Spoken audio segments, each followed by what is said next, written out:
Shalom. First and foremost, I want to give all praises and honor and glory to Yahweh Bahashim, Yahweh Shai Bahashim, Rechak Wadash. Double honors to the apostles, the elders, and great millstone who were well. Peace and mercy to the Tazadak Akim out there that's laboring this truth. With all sincerity, I want to say Shalom. All right, and today's topic, is an in-transit lesson. All right, just got off work. All right, driving home. And, through the Spirit, I was pondering on Ecclesiastes, 7, verse 8. All right, and the topic of the lesson is just, remaining patient. Okay? You go into the word patience, it means to suffer. So as we walking in this faith, we have to always remain, patient. We always have to embrace our minds into suffering. All right? Because, matter of fact, I'm going to get this real quick. 1 Peter chapter 4, verse 13, it reads, "But rejoice inasmuch as ye are partakers of Yahweh Shah Mashiach's sufferings, that when his glory shall be revealed, ye may be glad also with exceeding joy." So, we have to be excited to be participating, a part of Yahweh Shah's sufferings, because first and foremost, the servant is not greater than his master. All right, and Yahweh Shah, he suffered when he was on the scene. All right, he had his own people, scoff at him, mock at him. All right, he suffered, physically. Okay, when you go into his crucifixion, the process of that, he suffered.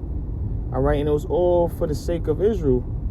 Okay, so we have to be, we have to rejoice that we are even worthy enough to suffer, with Yahweh Shah. Okay, so we have to remain patient, all right, and endure tribulation, because that's a part of this faith. Is we're going to receive tribulation. All right, we're gonna receive burdens. All right, that's a part of being a man of the Lord. All right, but if we remain patient and hold fast to our crown, we're going to be glad that we did it. Okay, we're going to be glad that we was able, to endure. As a matter of fact, I'm going to get that since that's the Spirit.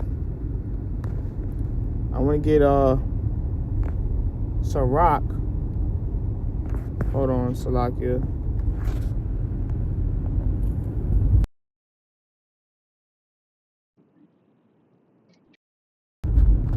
All right, this is the book of Sirach, chapter 1. Verse, I'm trying to see Salakia. Hold on, Akim. I believe it's verse. Let me see.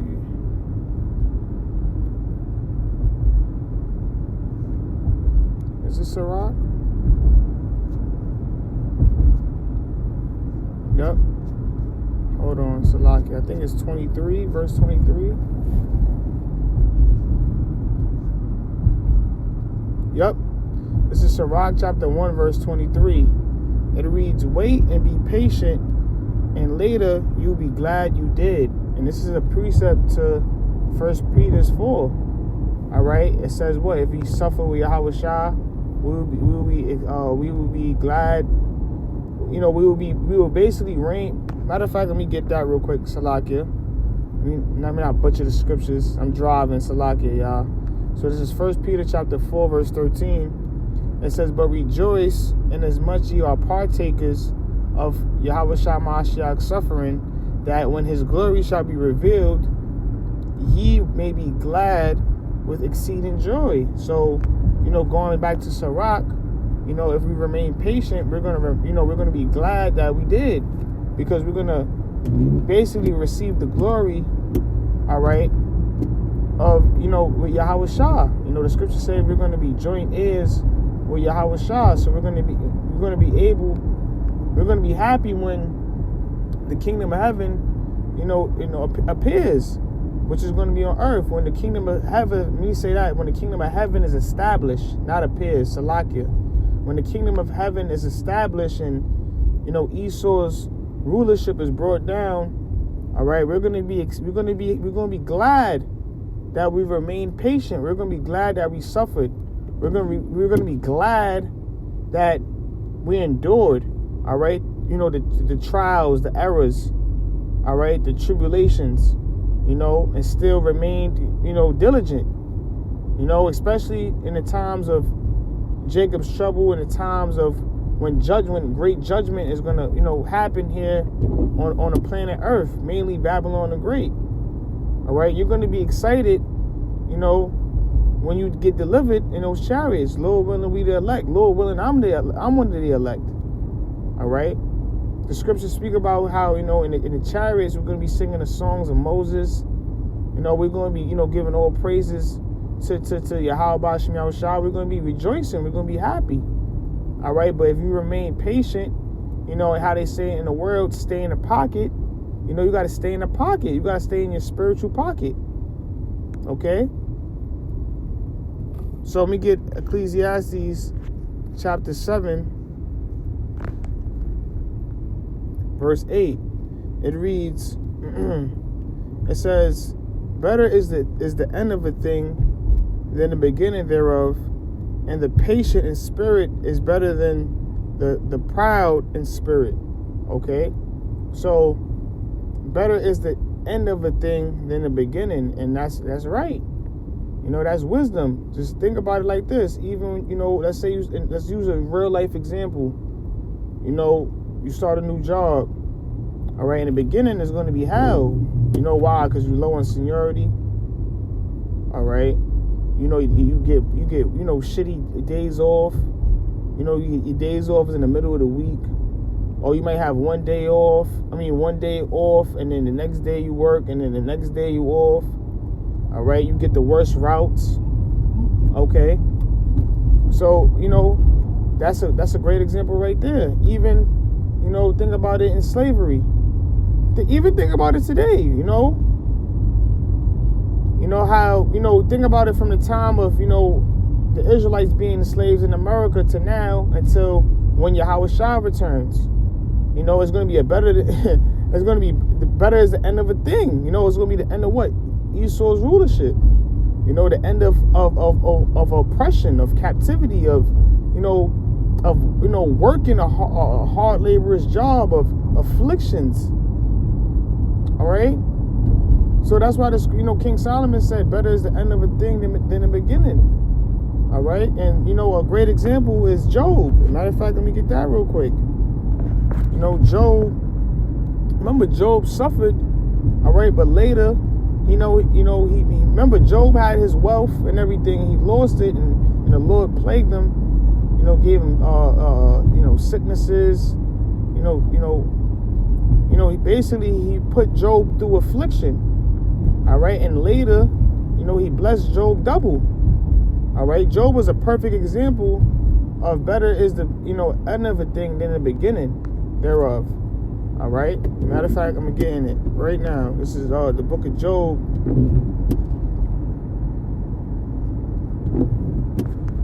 chapter 42. All right.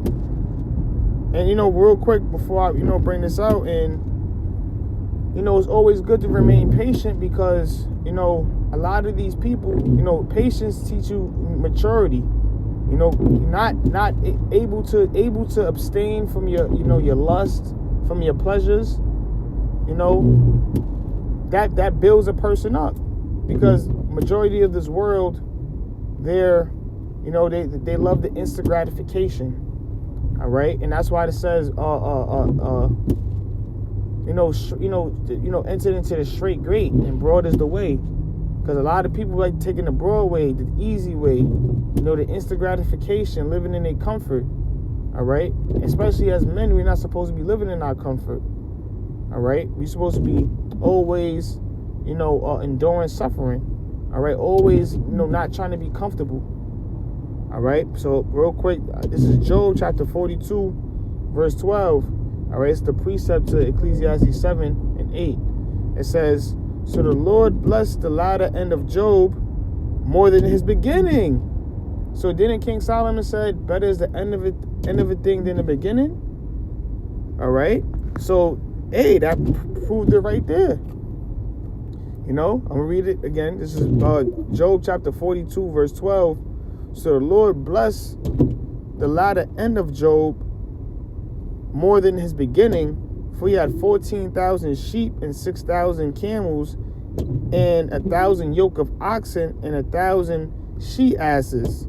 He had also 7 sons and 3 daughters. All right, so the Lord the Lord blessed Job double. Okay, and after he basically endured his afflictions, he remained patient.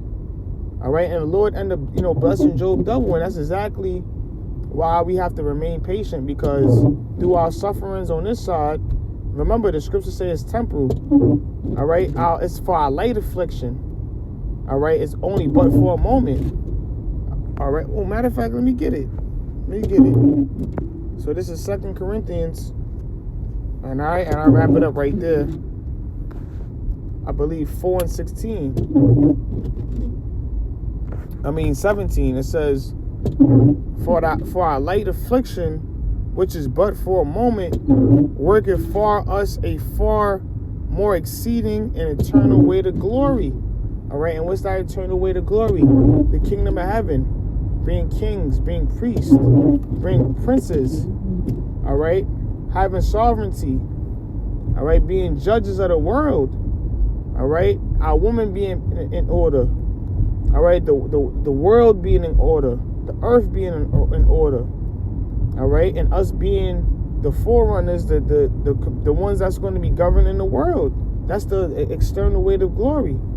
All right, so our light affliction that we go through on this side, catching hell, catching hell from all angles of life. It could be your woman, it could be from ailments, sicknesses, all right, financial, woes, all right, family members passing away. It's just so much, afflictions. It's a light affliction, because, what we're going to be blessed with in the kingdom is going to be plentiful. All right, we're going to be blessed with plenty of women. All right, we're going to be blessed with wealth. All right, our family never is going to die again. We're going to live forever. All right, we're going, we're going to be brotherly. Brothers are going to love each other. How they supposed to. We ain't going to have the stony hearts. We're going to have the hearts of flesh. We're going to be programmed to be righteous. Okay, you get to enjoy to raise your kids. You can see your kids grow. The animals fearing you again. So this is what's set out for us, man. We're not even talking about the planets. We're not even talking about how our kingdoms are going to be built.